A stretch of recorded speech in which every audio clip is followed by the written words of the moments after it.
Hi. Hi. Happy Labor Day. Thanks, friend. How are you? I'm good. I'm excited today.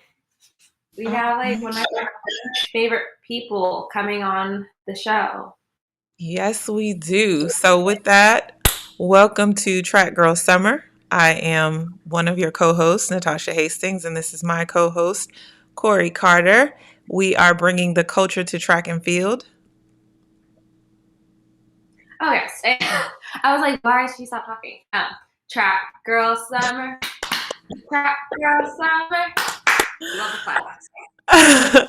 Follow me, Natasha Hastings, Twitter, IG, Facebook, YouTube. My mic is giving a little bit too much. Let me turn it down a little bit. Sorry. Follow Kori, the Kori Monster, Twitter, IG, Facebook, YouTube. I hit everything.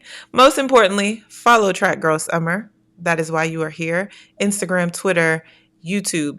If you're watching this video right now, you should be subscribed to Track Girl Summer. Okay. You know, we hit Okay. over 200 subscribers on our YouTube. I noticed that. I noticed that. Hold on, hold on. Let me get the production together. Let's keep it going. We need some more subscribers. Let me get back to my so we stream every Monday, Wednesday, and Friday. Times aren't solidified, but we come in every Monday, Wednesday, Friday. That's all you need to know. We're going to do a better job of promoting because we have some things lined up, but we'll talk a little bit more about the schedule for the rest of the week later on in the show. But we're coming every Monday, Wednesday, Friday. We're bringing the tea. We're bringing the shenanigans. We're bringing your favorite athletes. We're bringing the culture to track and field. So just subscribe. If you subscribe and hit the notifications, you don't have to worry about, missing the party. But anyway, get into it. Yeah, Huh, Kori? I'll get into it. Get into it. Get into it. So we're gonna do a fit check as usual. That's how we start our show, right? No, before the fit check, remind everyone that we now have a website, Track of Summer, where you can buy Well, yeah, merch. it was a part of Oh, my fit check, so that's why I kind of skipped over that okay, part. sorry. Sorry, go ahead. You do it. So, fit check, get into the twist out, okay? When mom doesn't have mom responsibilities, mom can do, the twist out. All right. So I got a little twist out going on that I'm really proud of. I did it all by myself. I'm also wearing 400 Meter Diva collection. I'm wearing an oldie but goodie Money Moves on the Lips, available at natashahastings.com, 400meterdiva.com, either one. It'll take you to the store. I'm wearing some lashes. I think I'm wearing 49 today. I don't know. I just threw on what I could. And then I'm wearing the Track Girl Summer t-shirt that is What? available at trackgirlsummer.com, along with our trucker hats, along with some other fun things that we'll have coming soon. But those two items are available at trackgirlsummer.com. So be sure to get your gear from Track Girl Summer. I That's my love it. I love future. it. Faces be like the lashes just like, open up your eyes and they sparkle. I don't I have a love kid it. today, so I was like, let me zhuzh myself up. I'm Um, trying to do better. I'm trying not to be that mom that lets herself go. I liked your shirt earlier that you were wearing. Oh yeah, yeah. But we'll get into my fit check. Will Claye is coming on the show, so I still let me put my Will Claye merch on Elevate. Elevate. Elevate. And then just like some, baggy sweatpants because we love a streetwear look. My back up. I'm not like roll over my dog. But that's how we're coming today, humbly and honest. I've got warrior War paint on paint. warrior paint on the lips. So let me just pop out with a red lip. So if you want to look like Natasha, pray on it. But you can also try to look like, because you're never going to actually look like Natasha. Let's be honest. Nobody got I can cheekbones. actually look like Kori. You'd have to humble yourself, lower your standards. But if you, I've already told you to stop talking list about popping yourself like like that. Natasha, get into this 400 meter diva collection. Send a Black woman some money today. Send a Black woman. Warrior Plate is the go-to. It is my favorite. I normally wear it all the time, and so like I've recently been making an effort to like go for other lipsticks in the collection because I'm like, you got to sell more than war paint, but it is like that. It goes with every skin tone. It's yes. I used to say that like I need to do a special edition of Warrior Paint. Fun fact. I told her that we need to collab on like a pair of lashes that are just baby lashes because that's all I wear. It's just like just a flutter, Fun fact. Every lipstick in my lipstick collection except for war paint, Kori Carter named. And I was telling Natasha, I was like, war paint don't even sound like me. Warrior Paint.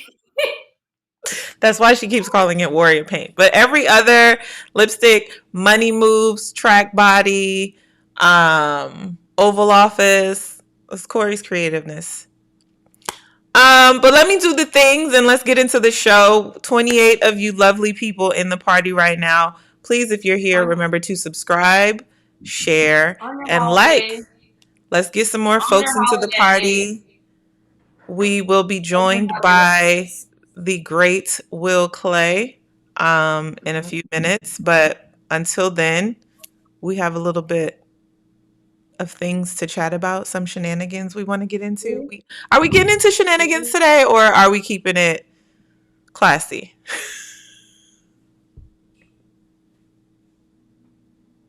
Well, it wouldn't be me if it wasn't a shenan again and again.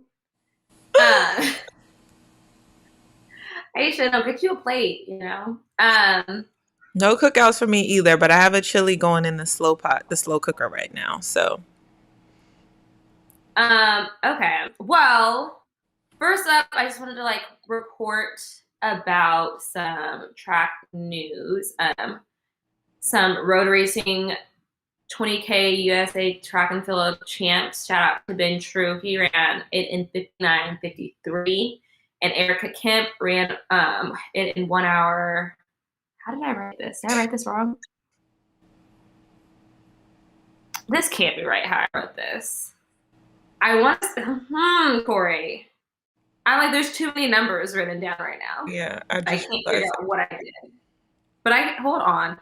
Oh, she ran in 1 hour, 6 minutes, and 20 seconds. Okay. I wrote like two ones. And yes, I agree that like the show needs shenanigans at all time. But what's the farthest you've ever had to run? Because 20K, like a 5K to run for an hour straight. I'm not doing it. Not interested. I think the farthest I've gone is a 5K. Okay, it's about like 3 miles. What about you? I've done 8 miles before. Good for you. Yeah. Can I come to you honestly and openly? I wouldn't want you to come to me dishonestly. I don't know if I actually like running. I actually do not. I don't like running. I love hurdling, and I will do whatever it means to be a better hurdler. But actually running, like if they were like, "Hey, Kori, you could run 400 and that's it," I don't want no part of that. I'm not listening to Kori, but I'm giving y'all this side of my hair because this side came out like really defined, and this side needs like some work. But like, I like training. Kori. I love training I love doing 400 repeats and like the work of training for the 400 hurdles. But if I have just to go out and just run, I mean, no. I gotta go out and just run. I mean, I sprint though, so. But I mean, I guess to be fair, I don't like long distance running. No, I'm not even talking about long distance running. Like if they told me run 100. The 100 feels very long to me. I get, not that I get bored, but I'm so used to 100 hurdling. So like it's like 1, 2, 3, 1, 2, 3, 1, 2, 3, 1, 2, 3, 1, 2, 3. And the 100's like, I finished driving. I just have to keep running now. Like, which should tell you why I'm not good at the 800, because no one should be thinking like that in 100, but I don't like it. No comment. Anywho, Aisha wants to know if we're going to talk about the 2 Continental Tour meets yesterday. I've got like 2 things. We do have a couple of things to talk about. We weren't planning to, but here we are. So we do have a couple of things from those 2 meets. Padova, right? Did I say that right? Padova in Italy? I think it's Padova. Something like that. Coach Nicole, thank you. It was my first flat twist out, so I'm like really proud of myself. And I spent all day taking down my locks yesterday, washing, deep conditioning, steam treat. Like it was an all day thing. But thank you. The things you can do when you don't have a child to run behind. But the 2 Continental Tour meets, Padova and Poland. I think the races that we were all talking about are the 100s, the women's 100s in both places. In Padova, Jay Oliver outleaned Sha'Carri in 11:19. They finished in the same time, but if you saw the race, you saw that Jay was the clear winner, but it was just, a close race. Sha'Carri looked like Sha'Carri. Her start was so-so, but her finish is just that to me, she's always known for her finish.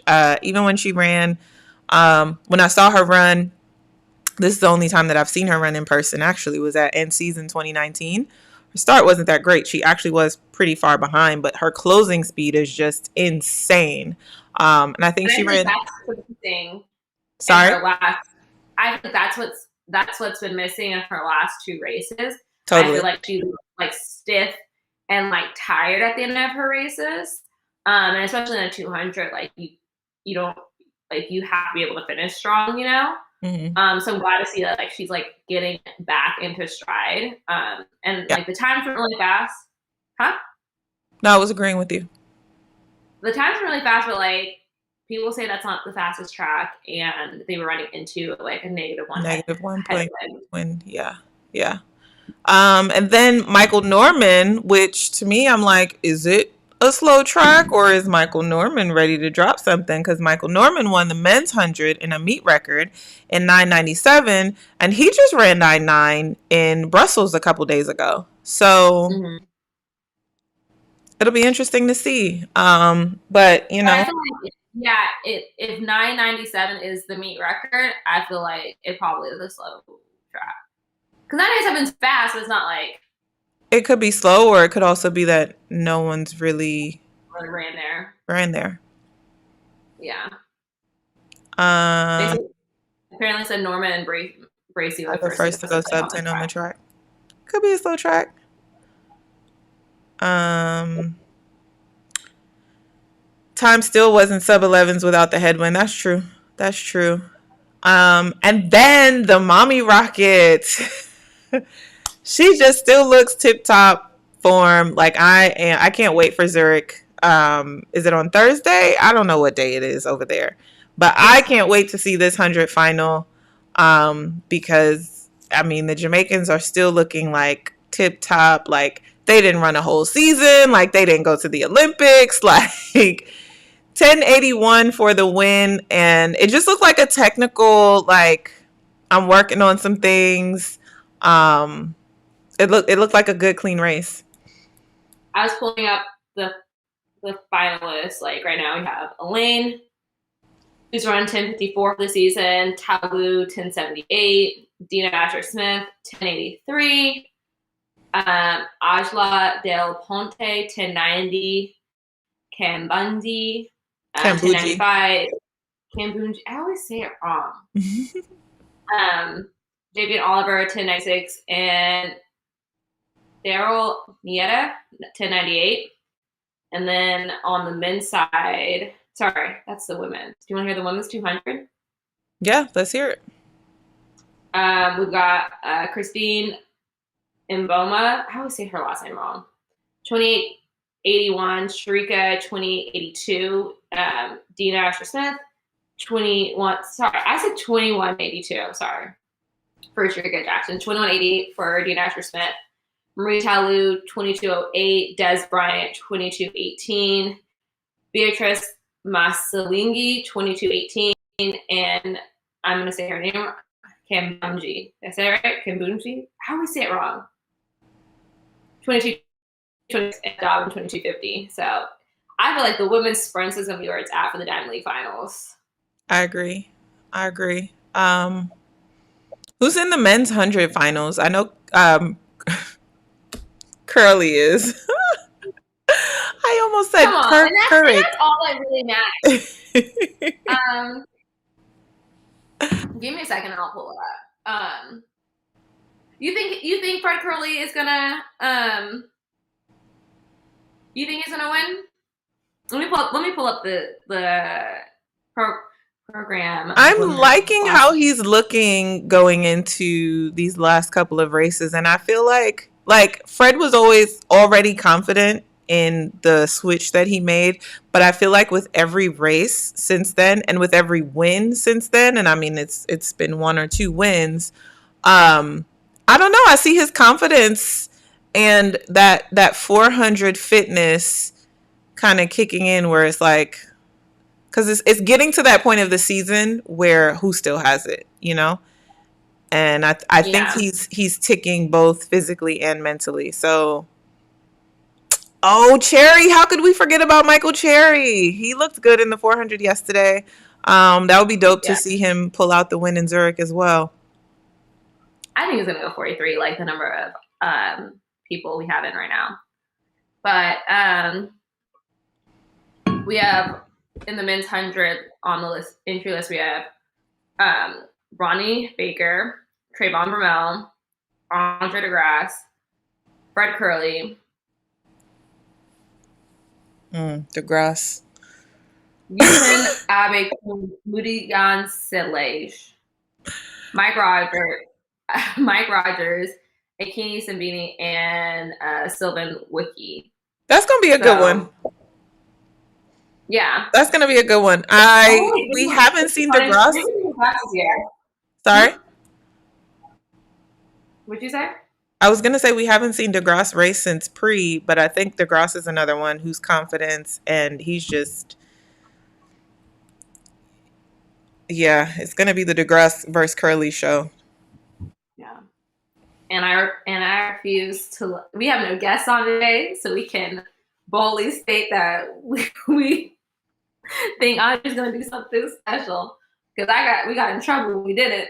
Even though we did say that we thought that Andre was going to... Oh, apparently Andre won that 200 in Poland. We were not paying attention to Poland, guys. I was over here trying to unpack, okay? I didn't have no kid this weekend. I was unpacking and doing homework and doing this hair. I hate that we're like over here, like, we're going to report on track and field, and like our commentators like, no, we're going to report on track and field. That's why they're here. Track Girl Summer is a community, okay? Y'all keep us in check. Y'all, 51 people in the room. Thank you for bringing folks to the party. Make sure you subscribe. Make sure you hit the notification bell. Track Girl Summer. Share, like, bring some more folks in here. We'll be joined by Will Claye shortly. Yeah, I'm going to text someone and see what it is. But, yeah, and I think Trayvon, I don't know if he's going to win, but I know he's going to be up in the mix. Like, I feel like he's looking better than he was looking at the games. What do you think? Yeah, I agree. I think all of the names that you named, honestly, I think it's going to be an interesting final. I think it's going to be a hot one. I do. My mic. Okay. So how does my mic sound to you guys? I'm getting my feedback over here is saying. I turned my power save off, and I don't know why. If I don't move, it just turns off. I don't know. All right, Um, you want to move on to our last topic before Will comes on, or yeah, are there? I wanted to talk, and I feel like we always come back to like mental health, but I think it's important to discuss like, and I know this is tropical summer, but I felt like this is this is a problem or issue that's universal with sport in general. And it was just like hard for me to see Naomi. She actually was playing during our last live, but I was like watching Naomi it before. Osaka, that is. Yeah. You're much louder than me. I've never someone louder than me. I've never heard that before. That's why I told you Um, you need to get a mic. and I have one that's attached to my camera, but I'll go get one that's like a thing, a Yeah. whole, a whole little. I'm on a mic. But as I was saying, with Naomi, it wasn't just seeing her like lose. I think it was more about just how I she didn't say she was depressed, but it just seemed like when she said, I feel like for me recently when I win I don't feel happy, I feel more like a relief. And when I lose, I feel very sad. I don't think that's normal. And I feel like there's so much pressure when you're as amazing as her and like when you are winning to like people expect that out of you. And I feel like there needs to be kindness when you deal with athletes because I feel like a lot of people don't really see the humanity in what we do, you know? Mm-hmm. And I feel like especially when you're playing a solo sport, there's this anxiety that comes like we talk about it like before your race and like I always tell like if anyone who's like nervous before a race, it's like it's okay to have anxiety like or butterflies. You just have to make them all fly in the same direction, you know? Like don't have like make sure like you funnel it into something and channel into something that's productive. But like I don't know, you should be enjoying your she's doing amazing things, making history, and she's sad. And then like you saw the same thing with like Sydney, like she broke the world record and she's like crying in her car 3 days later. Mm-hmm. And I think sometimes when you wrap your life around an accomplishment and you get it and you're just like When your worth is tied to that accomplishment and then it happens and then it's like it's still not fulfilled. nothing. It can be hollow sometimes. Yeah. Um,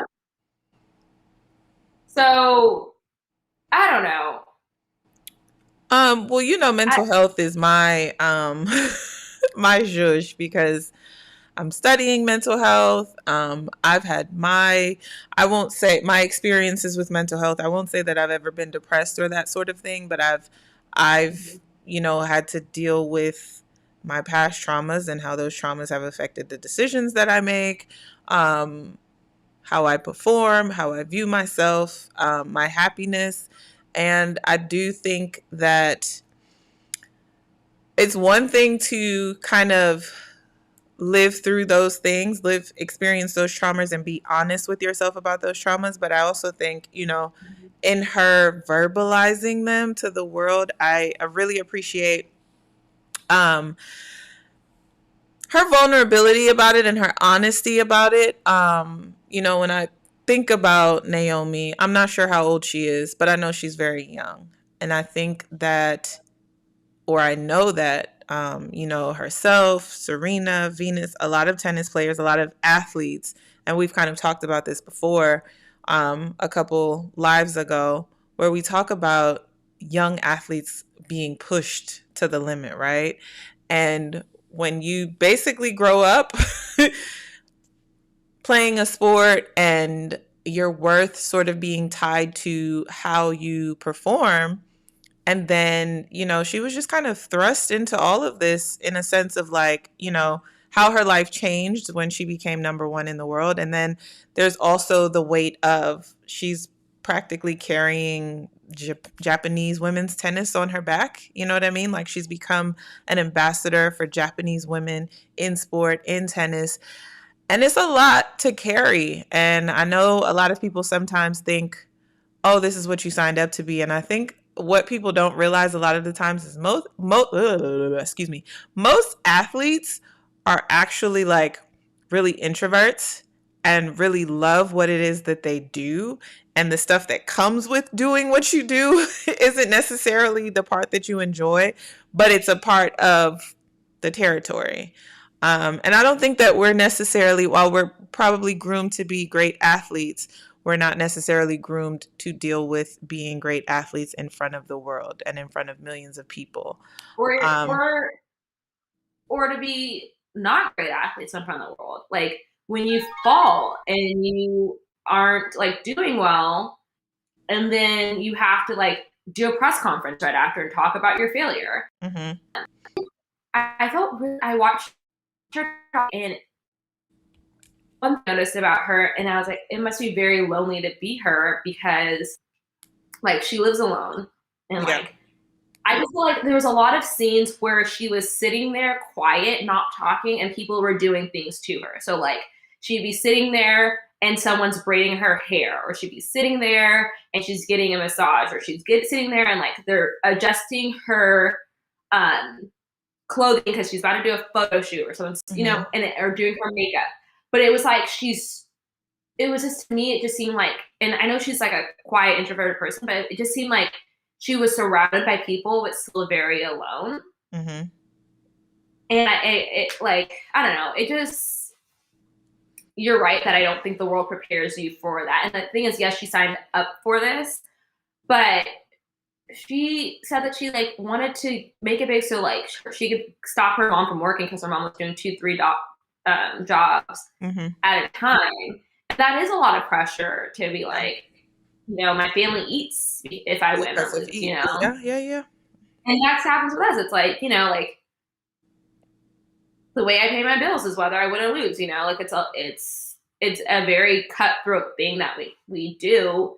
Like I don't I don't think a lot of jobs exist to where, hey, if you're not top 10, not top 10%, top 10 of all the people in the world, if you're not the top 10 of people, you can like get your salary significantly reduced, or it's just, I don't know. There's a lot of pressure just to perform, and there's not a lot of room for error. There's not a lot of room to like color outside the lines. Does that make sense? Or like, Yeah. or have space to be depressed, have space to be injured, have space to go through some things. Like you have to be on, and we have such a short window of time. But like, I don't know, what do you give up in the process? Yeah. I agree. Um, I can't. I was trying to pronounce your name. I agree, Natasha. We really need to change the narrative about athletes. Their ability to handle the expectations of the public should be appreciated, not expected or demanded. Thank you. And with that, our guest is actually in the guest room, in the green room. So, Kori, do you want to do our intro so we can bring our guest to I the do. stage? We have a Renaissance man coming on. He is a rapper, designer, husband, advocate. Oh yeah, he's also an amazing athlete. He's a 3-time Olympian. He has a silver medal from London in the triple jump and a bronze in long. He has a silver from Rio in the triple jump. He has a bronze world medal in triple from 2011, 2013, 2017, and a silver. Um, he has a bronze in 2011 and 2013. He has a silver in triple from 2017, and he has a silver in Doha. And then indoors, he has a. Did I not write what he did in Istanbul? I want to say he got gold. I'm like pretty sure he got gold. Correct me, come on. In 2012 in triple. In 2018, he has a gold in triple. Um, he's always a vibe. One of the kindest people I know. He does a lot of things, but he does it amazingly. And so, yeah, Will Claye. Here we go. He's a Florida Gator.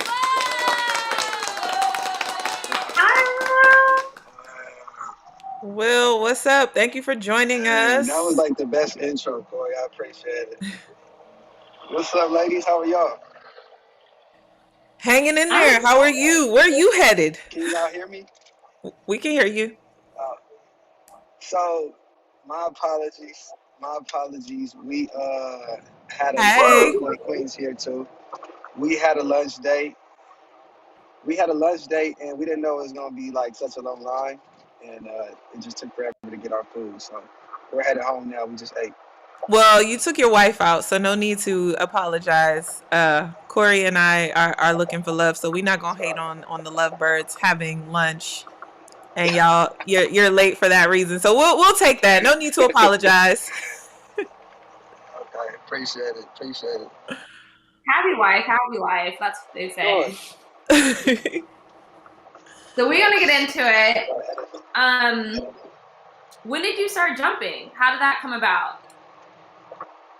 I started my oldest brother. He was a track and field athlete, and he played football at Cal Berkeley, and so I just really just looked up to him. Everything he did, I wanted to do as a kid, and so I saw him long jump one day, and so I'm like, man, I want to try that. So when I was, I want to say I started track and field, like club track at like 10, 11.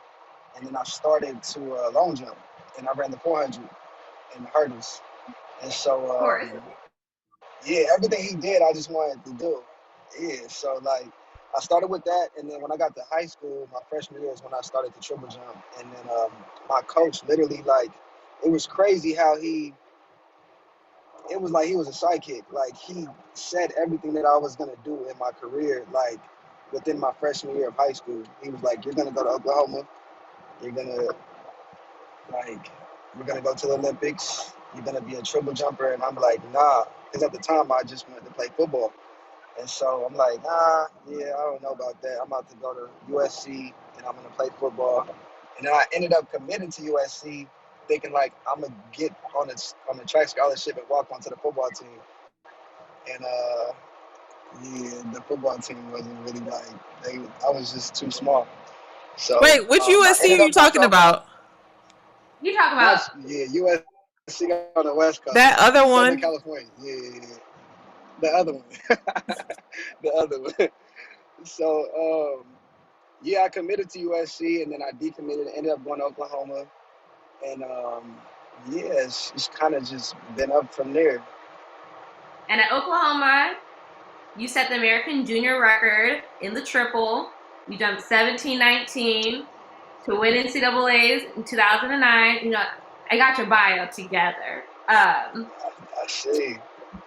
But then you transferred and you became a Florida Gator. Because I didn't know nothing about Oklahoma. Look. Yeah, I only know you as a Gator. SEC. That's it.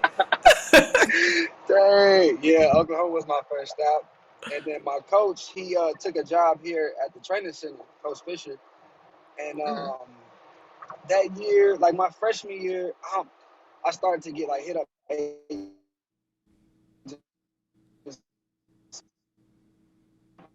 My freshman, and then my sophomore year, I had like a bad injury. I had 2 stress fractures in my lower back, and so I was just in a weird space. Like my coach was taking a job here, and I still wanted to work with him, but I'm like, I ain't got it. I'm not doing nothing on the track right now to even think about going pro. So I transferred to Florida, and at that time they had the best team. I knew I would be training with Christian. I would be training with Omar, and I had known Omar since we were kids. Like we jumped against each other. Omar was like a grown man when I was a kid. I used to jump against Omar, and I would come out there like with a white tee and some basketball shorts on to the track meet. We would have like junior meets, and Omar come like fully like he was dressed like a professional track athlete. And I'm like, dang, like he got his own uniform, like his warm up say Jumps Corp on it. I'm like, dang, this dude is like he legit. And so like we just like have become cool from jumping against each other when we were younger. And so I took my visit, and then I transferred to Florida, And then, yeah, from there, I was there. I was on the team for 1 year. I trained there for 2 years, and then, yeah, I went pro. That you guys were definitely an era at UF. Coach Nicole said that Gator team was stacked, and to see y'all Right. like jump against each other as a team, even at Florida, but as professionals, it was something to see y'all jump against each other, because even in how you're speaking of them, you can hear the camaraderie of like, we're competitors, but we're also teammates. That was also cool to see and watch. But there's so many things to one of the things that I admire and I think is funny as heck about you, and I kind of compare you to Michelle Carter. Like, Will Claye won't jump all year, but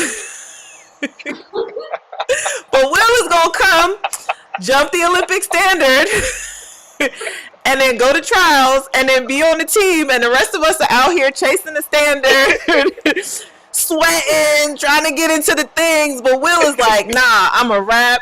I'm gonna drop an album. I'm gonna drop some clothes. Then, oh yeah, then I'm gonna go jump, hit this standard, and do this thing, and then go win some medals on y'all That's asses. right. Like, how? You How? know what's crazy? The crazy part is, like, my coach only trains us for trials and the games, whether it's world champs or the games. Like, he does not care about nothing else. And sometimes I'll be like, Coach, like, I want to go do Diamond Leagues early in the season. Like, I want to go, like, jump and compete. He's like, man, I'm getting you ready for trials. Like, do you want a medal or do you want to go, you know what I'm saying, win these meets? I'm like, like, all right. So he'll literally have us in the hole until it's time to go to trials. So, like, I guess, I mean, I just come out whenever I'm ready, whenever, like, the training, like, allowed. Because, I don't know, triple jump is really hard on the body. And I feel like if I was to, compete more, I may not have had as much or had as long, like, longevity, as far as being able to, last as long as I have. And so I think it's just part of his plan. Yeah, It's not something that I it's always working. wanted to do. It's working. Yeah, Clearly. it's, it's working. So I mean, I'll just stick to his plan. Hopefully, one of these years I'll do, like, more than, like, 8 meets in a season. Hopefully, just to where, like, people can get to see me compete more. And one thing, that Gator team was stacked because I was doing a little research, and when y'all won NCAA's indoors, your team scored 52 points. 30 of them came from the jump, which I was like, wait a minute. But Yeah. when I hear you and I see you and CT, even Eric, I feel like you guys have. I call it in my head. I call you guys like the fellowship of the jumps. Like, you guys have a real brotherhood, and I just think that's so dope that you guys push each other to, like, new heights, and you guys are there for each other, so you support each other. You guys got your little group texts. And everyone knows I just think the jumps have the most swag out of any other event group on track, in the track, on the field, period. But hold on, sorry. Hold on. Let's get in. Oh wow. This is also elevated. Oh wow. Hey, she just turned up on us just now. Wow. Look, I stay elevated. Listen, Elevate our women. here at Track Girl Summer, we say, support the hustle, shop the Okay. collection. Oh my God. Oh my gosh. Look, they got the elevate sign up. Look, support Black business, support track business. I tell y'all every day, send a Black woman some money today, but you can send it through Will. It will get the queen. Appreciate that. But you're not only an Olympian. You are a musician. So how did you start making music? If you don't know, Will's on track with YG. His music video with YG has like over 70 million views on YouTube. He's got albums out. Look What You Created dropped in 2017. Quoted stopped in 2020. Sometimes I just listen to it when I'm trying to, get into a good vibe. But when did you start making music, and why do you feel like that is an outlet that you need to do? I started making music at like 10, 11 years old. Like me and one of my boys that I'm still like best friends with him till today. We used to have like this like cassette player, like, and we would bring the boombox next to it and like rap into the, cause back then, I don't know, Kori, you Hold a on. little How younger. old are you, Will? You a little younger. Because I'm I'm like, what you 30 know about now. a cassette player? Like, I know I'm about 30. we're like almost the same age. I'm Well, 30 now. Will's my Gemini twin. okay. So back then you could press record on the on the tape deck, and whatever you set into it would record on the tape. So like we would record, but it would be like songs that was on the radio, so the words would still be in the back, but we would rap like that. And then like we had found this microphone that we could plug up to my computer, and I had like at the time we had like Napster, LimeWire, like Mm-hmm. you could download stuff off of there. And so we would Oh my download these beats, and I had downloaded I had somehow got the like software to record music on my mom's computer. And so like we would just get on there and record songs at a young age, like just for fun. Cause at the time, like Lil Bow Wow, Lil Romeo were like inspirational to us. Like we were like these are kids like out here doing it big. Like we trying to be like them. And so we would try to make songs, and we would, cause Mike Jones had that number you could call. We would Who? call Mike Jones' number. Mike Jones. we would call we would call Mike Jones, like trying to send him music, and like just trying to like, we just wanted to be young like superstars. So like we would just make these songs, and then as I got older, maybe around high school, like I would make songs for like our football team. Like it would be like a freestyle, and like the whole team, everybody's name is in there. So when everybody heard their name, they'd turn up, and it just was for fun. But it wasn't until like I never really put music out until that YG song. Like that was just, I had met YG after I came back from London. We were at a club in LA, and we had mutual friends that connected us, and he just was like, come to the studio. And one of my best friends was a producer, or is a producer. And so I'm like, man, like I want to connect them too. So I hit my boy. I'm like, hey man, like make some beats. We going to the studio with YG. He like, bro, I don't make beats like that. And I'm like, Well, you well, do today you today. do. For Right. YG? so, so so he made some beats, and we go to the studio, and YG, like, he fell in love with that beat. And at the time, like Ty Dolla Sign's in the studio, DJ Mustard's in the studio, and like they're producers as well. And like we had played everybody's beats, but for some reason YG just liked my boy Mitch's beat. And so he just started like rapping on the beat. I'm nervous. I'm in the studio with like 100 Bloods, gang members, and I'm like, dang, like I don't I know ain't none of about these that dudes. life. Like this is I might be a thug on the I'm, I'm, runway, but not in real life. I'm cool. I'm cool. So he do the whole, basically he does the whole song, and then he's like, you want to put a verse on here? And I'm like, I mean, I'll try. So I get in there, I'm like nervous. Dudes is all like like when you in the booth, you can see everybody looking at me. I'm like, oh man, I'm in here blowing it. They're like, bro, just turn up, like say this, say that, da da da da. And I'm like, all right. And so I just went in there and did it, and then that was the first song that really I had done that saw the light of day.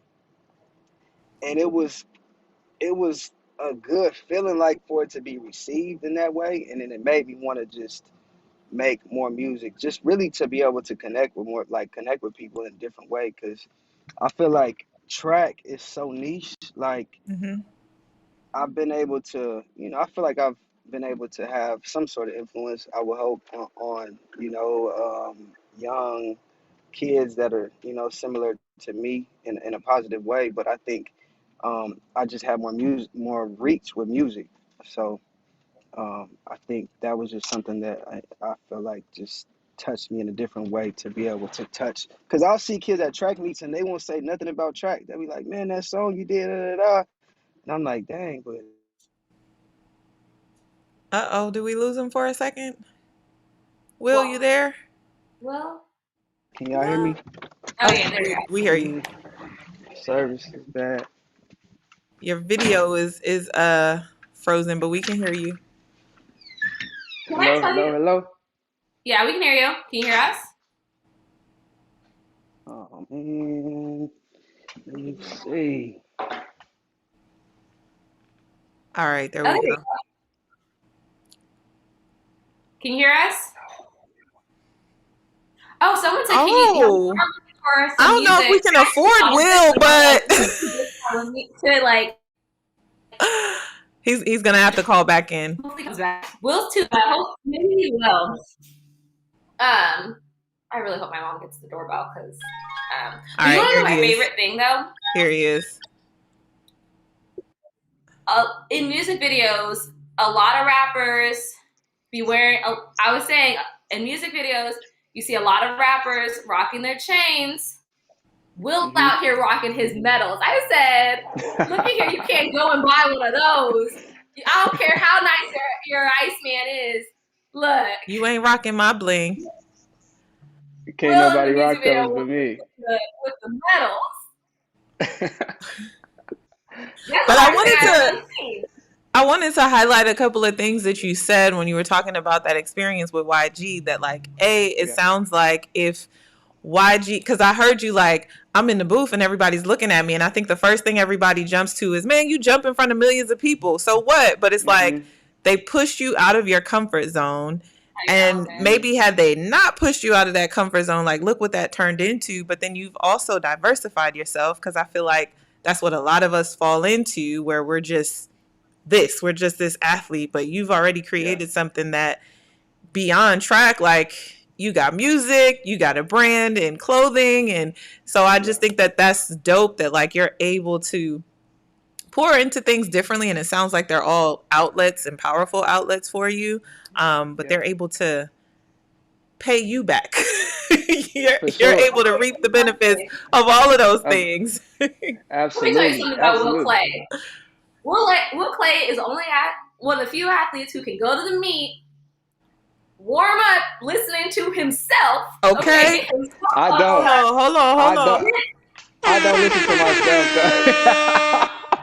Then you turn around, look around. Will out here sponsoring athletes. He got other athletes wearing his brand. And then after he go win his jump competition, he can turn around and look at his wife go win her race. Let me just say. I don't know if y'all want to call this corny or what, but I saw when you were jumping and Queen was there to support you, and she was like doing that Insta story, and you were on your way to do your thing, and you turned around and you was like, you good? You need anything? And she had to be like, sir, you about to go work. Don't worry about me. Let's just shout out to the real men that are still out there, okay? I'm about to go handle my business, but I'm going to make sure that my lady is straight. All right? One more time. But I just have to fangirl because not only like you do stuff like that, it's the little things, but also in the big things. It's like I feel like in your moment when you got your Olympic medal, which is all about you, and then you turn around and you make it about Queen when you propose to her, and I just was like, wow, wow. I didn't have a question. I just am like. Well, what is it like? Well, I got a question because we can't afford you, but Coach Nicole said, can you do our intro? We just need like 15 seconds, 2 lines, you know. Yeah. Y'all just let me know. I got y'all. I got y'all. Y'all just let me know. Easy call. Let me tell you, Will is a man that wears many hats, and it's elevate. I'm trying to tell Wow. you, like, if you ain't Kori in is on valid, it, okay? I don't that's one of have that. this I is one don't of the have that. originals. Yeah, I don't have that hat no more. Dang. I You kept got it. that. You got that pack. Dang. I can't believe I forgot how that hat even looked. I told y'all I'm a fan. I go back. Dang, Corey. That's love. Wow. I still gotta get some more of the merch. I You I, got a pack coming your I gotta way. get my coins together to afford the sweatshirt, but I'm gonna get it Nah. together. Look, now, Oh, Will, shit. you jump for Adidas, but you're also a Red Bull athlete, and Puma, you Puma, had a Puma, short. Who, girl? Where Oh, I'm? Puma. I don't know. Puma, The Puma, thing is, Puma, I said Puma in my head. I Puma, apologize. Puma. I apologize. It's cool. It's Um, cool. and Red Bull put out a short film called Elevate Hmm. about you, and I thought it was so great. I only have one complaint. I didn't appreciate that it was only 2 minutes. I needed a full hour-length production. But and your hometown, and Yeah, you could really see the people and the place that shaped you into the athlete and the person that you are. yeah, And you talked about, your first generation.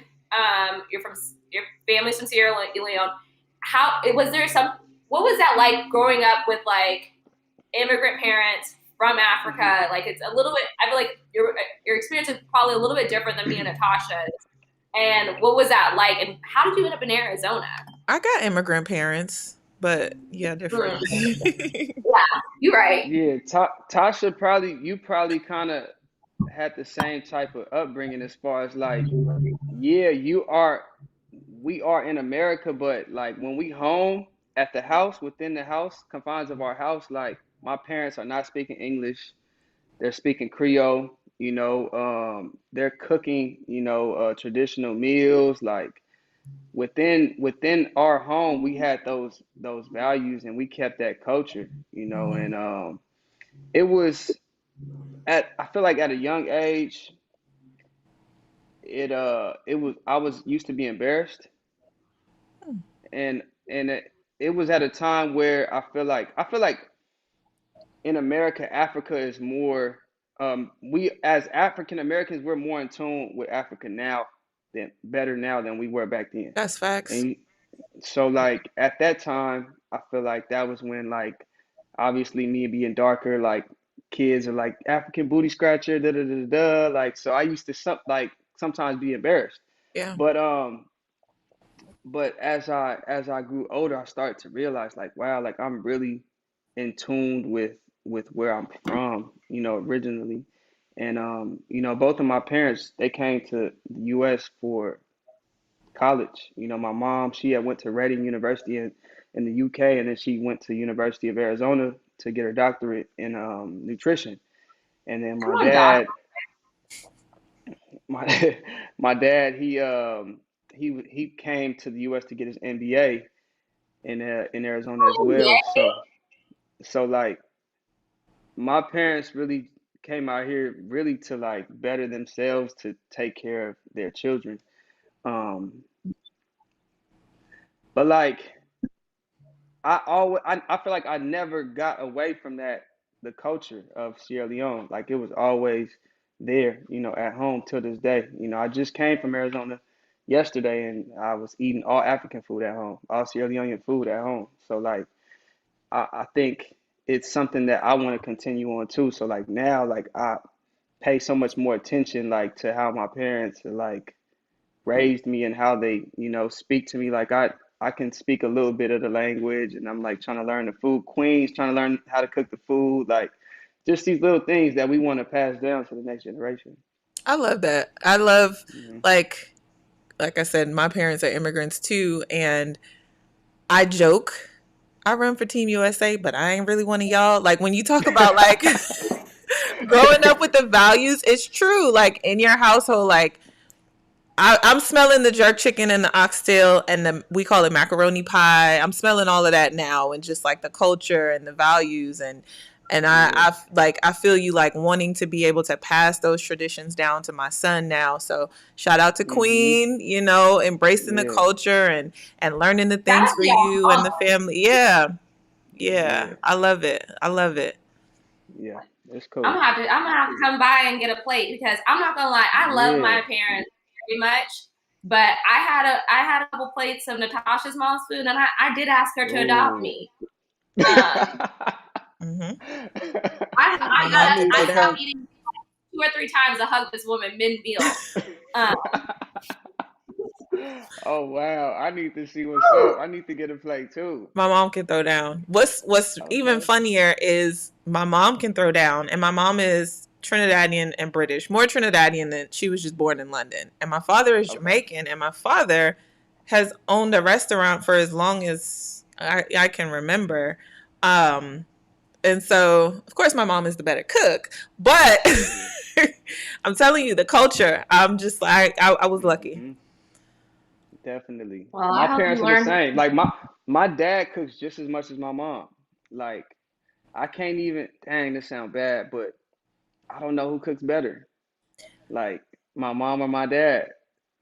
I think when you say that your dad cooks, that's another one of the things that I'm like I feel like is a non-American thing because I feel like in West Indian culture a lot of times the men actually do cook more than the women a lot of times, not all the time, Oh wow. but so it's not Wow. surprising to hear that like your dad also throws down and you don't know who's the better cook. But I also Yeah. wanted to give them a shout out because mom came to be a doctor, dad came for his MBA. Excellence is the Hmm. standard, so no wonder you are Yeah. and you do the things that you do because I mean And, you didn't have no choice.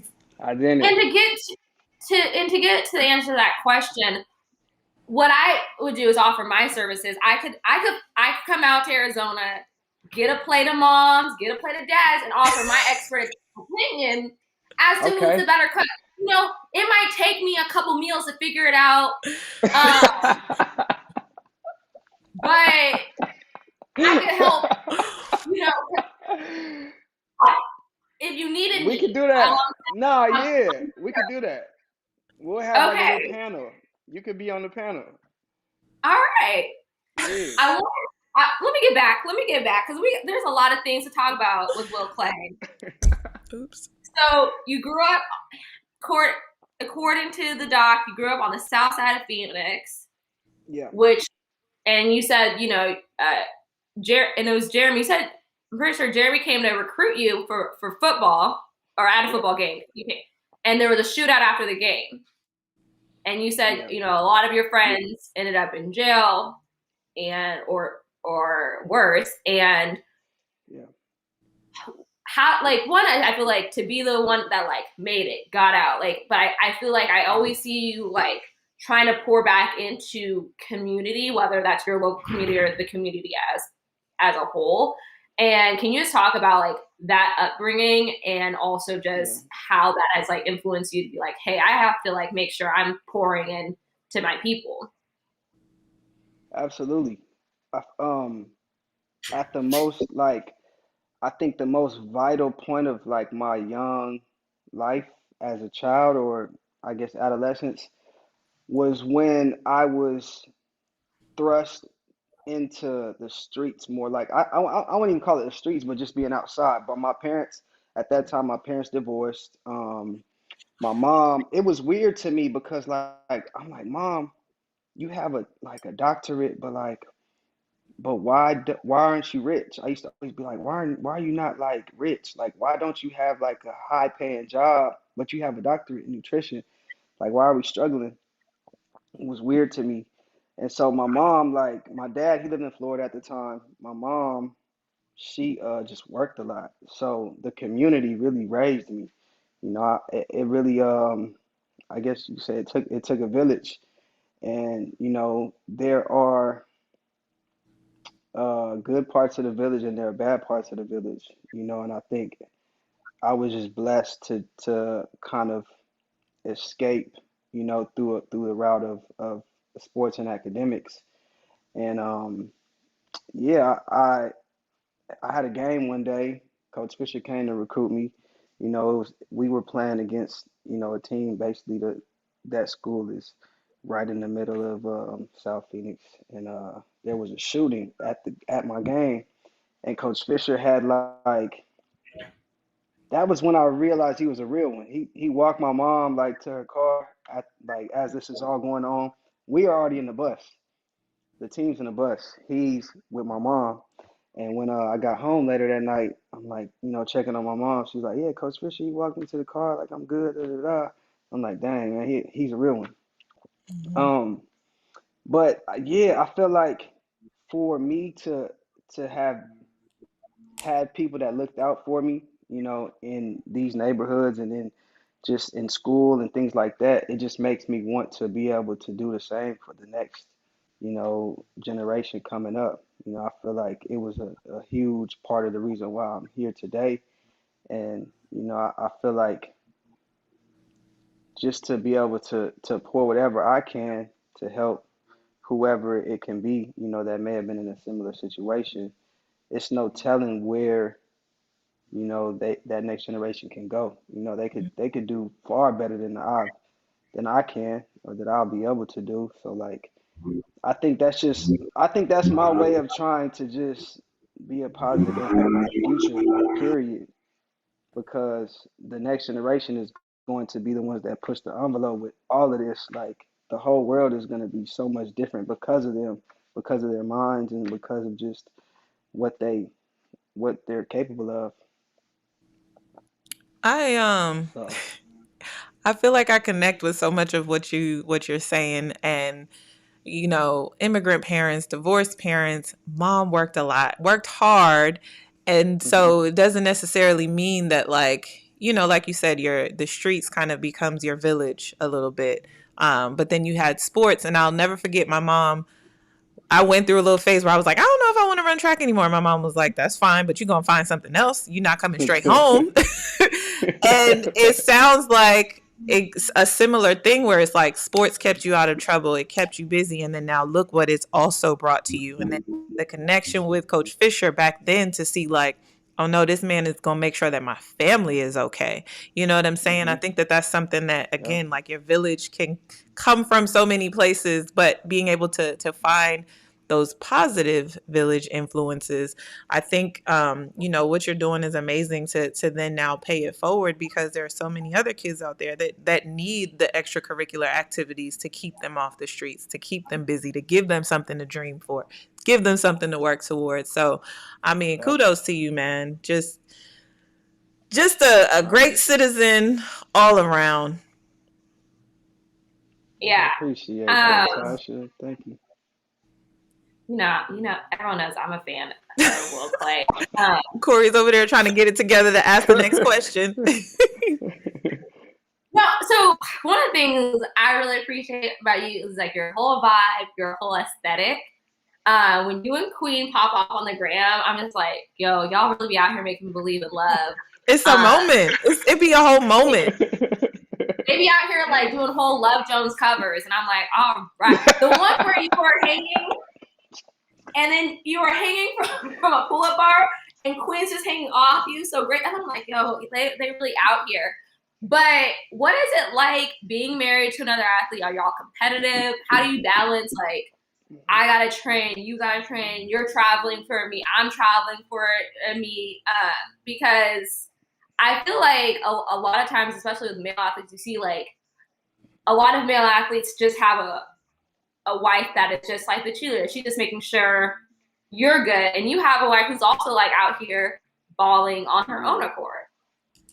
Yeah, yeah. I feel like that took some getting used to, because track is not very structured, I guess. Like it can go like you said, I can be at a meet, she can be at a meet. Like it's just kind of up in the air.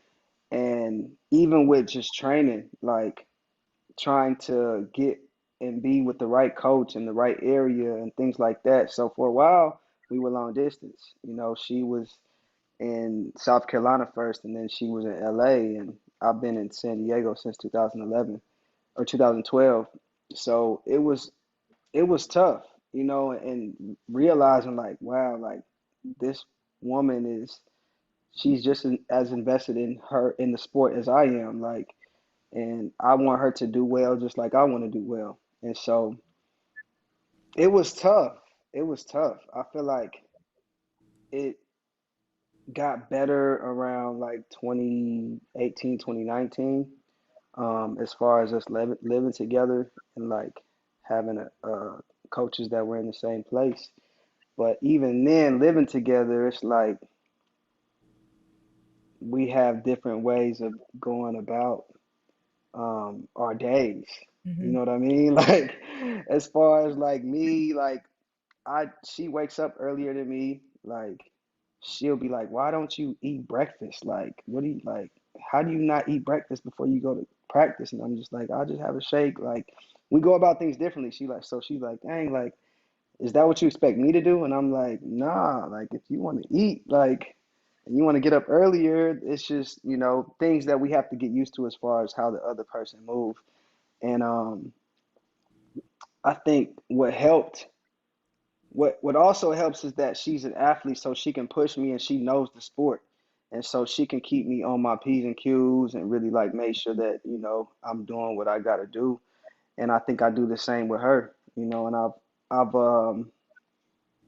there have been times where I feel like even I've had to motivate Queen in times where she, was maybe had been down, or maybe I had been down and she had to get me back going. Like, nah, like, there's still more for you to do. I still see so much more for you in the sport. And it's it's interesting. Our sport is interesting in itself. So to be with someone, who is also, in the same ranks as you in the sport is interesting. But I think all in all, we've done pretty well with it. It's had its ups and downs, but we've figured it out for us. I'd say so. Y'all out here we track I, couple goals. That's not goals, period. we're competitive though. You asked about competitiveness. We are both competitive. We like we'll compete. We'll compete with like the dumbest stuff. Like, I don't know. Like, even just cooking. Like, we'll have our own little cooking contest at the house. Like, who can make this better or that, I'm on whatever. top. Like, we just like to keep it interesting. So it's fun. I need more Will and Queen content. I want y'all to become one of those YouTube couples. That's what I really want.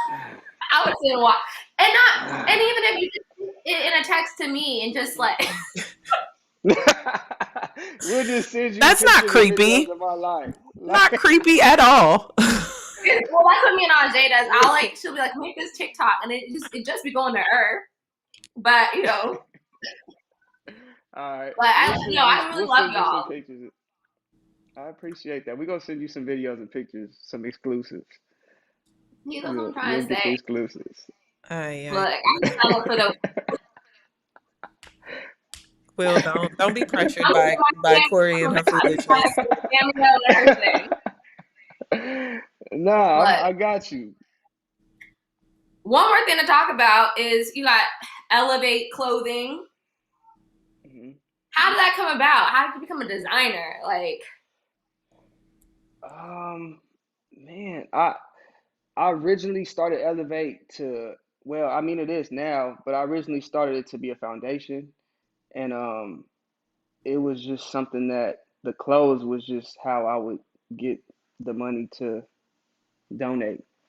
So when I first started Elevate, I um I was designing and I was making these clothes and hats and stuff, but I was donating all the money every time. So like, so I would basically, I was donating my money, but like I would put up to make the clothes, we would sell them, and then I would donate all the money. So the next collection, I put up the money to make the clothes, donate it all again. So like, it was just this cycle of starting from zero. And I'm like, all right, this is not really feasible. Like, it's it feels good, but it's not really like feasible to run an actual business. And so after a while, like I started to, like be a little bit better with how we were, donating. And then I'm like, well, let me just actually really make this into a foundation. So Queen and I started Elevate Youth Empowerment. And so now we're just starting to like put together programs for that and camps. And I want to start to like just give kids exposure. Like, I want to take kids to like Africa, and I want them to be able to experience, other lifestyles and be exposed to. Because I feel like even for me and my friends, for what I've seen and experienced just from track around the world, like it has just given me a different understanding on a lot of things. And I would love to like give someone else that type of experience to where like they come back and they just have a different understanding of things and are just, well versed. So that's what we're doing now with Elevate the foundation. But as far as the clothes, like now that just kind of lives on its own, and you know, it, it's fun. I enjoy designing, and it's cool to like just see people wear the clothes and for it to have a good message behind it. Um, just growth. Constant growth. Always looking to be better, a better version of yourself. So it's cool. I enjoy it. It's. I wouldn't say it is as consuming as it used to be. I feel like I have a team now that helps me to do most stuff with Elevate, so it's not as consuming. I don't do as much, but it's still cool to see people like wearing it and stuff like that. It's dope. And you see athletes wearing it too. Yeah, yeah. We've had like a couple athletes we work with to like we'll do collections for them and allow them to make money. Like we did a collection with Omar and Jared Eaton, and they were able to sell their uniform and make some money as far as because it's it's a weird game in our sport. Like you can be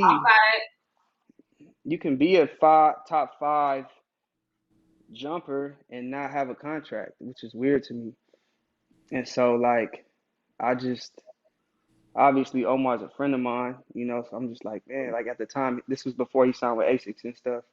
I'm like, man, let's do something like to where, we can make some money and at least have you reap something. Like you out here winning Diamond League meets, but for some reason these shoe companies don't want to pay you. So it was weird to me. And I just wanted to be able to do something, whatever I could, because it's yeah. I think our sport needs an overhaul. When it comes to things like that, um, and whatever we can do as athletes, I think we should, to try to change the game. What did I do? I'm always messing something up. Oh, but like this here, y'all can't see me, but hear this. This is why I am a fan of Will Claye, because it is so apparent what kind of heart you have. You have a loving heart, a giving heart. You always have a smile on your face. You're always positive, and like you not only are like, I feel like a lot of people, they talk about the issues that are in our sport, but you're actively working to find solutions to it and trying to put money in your people's pockets, which I think is amazing. And that's why like I stay president of your fan club. That's love. And Will's my You're not part of the fan club though. You just spam. stop. Will's also my good luck charm, because when me and Dalila went 1 and 2 at Worlds, you and Christian went 1 and 2 at the Worlds at the exact same time. Like y'all were jumping as we were running past y'all. So I'm like, Will's a real one. But we spent a lot of time together that year. I feel like I saw you like every day in London. I know. I feel like I saw you like every day at breakfast. It brought me a lot of joy. It was giving me good vibes. Me too. Will Me too. Claye is the king of vibes. I'm letting y'all know this. But we don't want to take any more of your time. Thank you so much for coming and hanging with Tropical Summer. Unless, Natasha, you have more questions. No, I don't. Thank you, Queen, for letting us have Will for how long we've had you? 45 minutes. we Natasha interrupted said, the "Thank lunch you for date. letting them have me for 45 minutes." She said, "Y'all good?" And we have all of the links to support Will in the description of this video. You can shop his clothing line. You can listen to his music on Apple Music, Spotify, wherever you want to listen to music. Sometimes I just stream, even if I'm like, I don't have time to listen to music, sometimes I just stream your music on repeat just to get you your coins. Because I'm like, hey, that's love. Watch his documentary. I got a video dropping on the 8th. Come on. On the 8th, this Wednesday. Come on. Okay. Well, Aisha asked for your closing thoughts, so go ahead. If there's anything we didn't touch on top of this video coming out on the 8th, what do the people need to know? How do we support? Shop, elevate, watch the short film, stream the music, video coming on the 8th. What's up? What else? You got so much going on. You don't even know what you got going on. Look at him over there like, I feel like there's something. I got a few things coming I want to talk about, but I can't.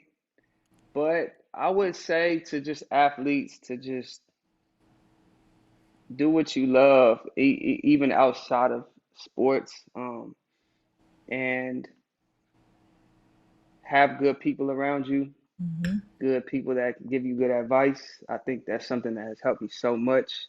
It has allowed me to do so much outside of the sport and to use the money that I make within the sport correctly. You know, I feel like a lot of athletes just, you know, they don't manage their money right, and it makes it to where when they're done with the sport, they cannot transition smoothly, and you know, I think that has something to do with who's in your corner, you know, outside of agents and stuff like that, just actual advisors, people that are professionals and know what they're talking about. So yeah, I think, you know, that's just my advice to the athletes out there, and to, you know, everyone else. Just continue to try to be a better version of yourself, love yourself, have faith in yourself, keep going, and just, yeah, live your life. Don't try to be out here trying to be the next person. Live your life and love your life. That's it. Oh, quick question. Is it a music video that's dropping on the 8th on Wednesday? Yeah, it's a music video. We might play it first.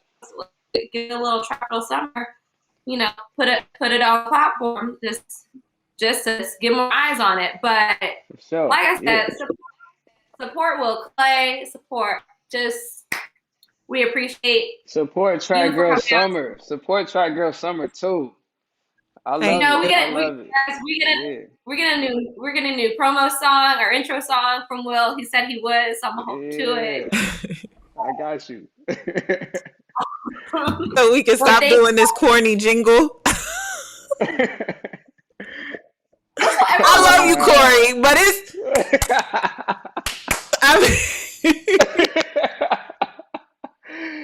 That's the original, though. That's the original. It's gonna start with the jingle, and then the beat will drop. Look, I'm trying to wrap the show up, guys. Sorry. Do your thing. Do the things. Exactly, Kofu. Thank you guys for joining us. Be sure to follow us everywhere at Tropical Summer, Twitter, IG, Facebook. Follow us and make sure you subscribe to our YouTube channel. Follow Will Claye at Will Claye on Instagram, Twitter, anywhere else that they can follow you. ElevateClothing.com. All the links are in the bio. I already told you guys that. Follow Natasha. Follow me. And we'll see you guys Wednesday. We're having Anna Cockrell on the show. Really excited about that. You know, we're talking to Queen's wife now, or we're talking to Queen's husband today. We're going to talk about the second person to complete the Queen Double on Wednesday. Okay. That's dope. That's dope. And we'll be back, same place, That's who knows what time. And remember, no matter what time, oh no, why does it, gosh darn it, like we're so close. You were on a roll. And remember, no matter what time of the year it is, it's always a Tropical Summer, baby. And that's our show. Bye, guys. Thank you. Thank you, Will. Appreciate y'all. Love y'all.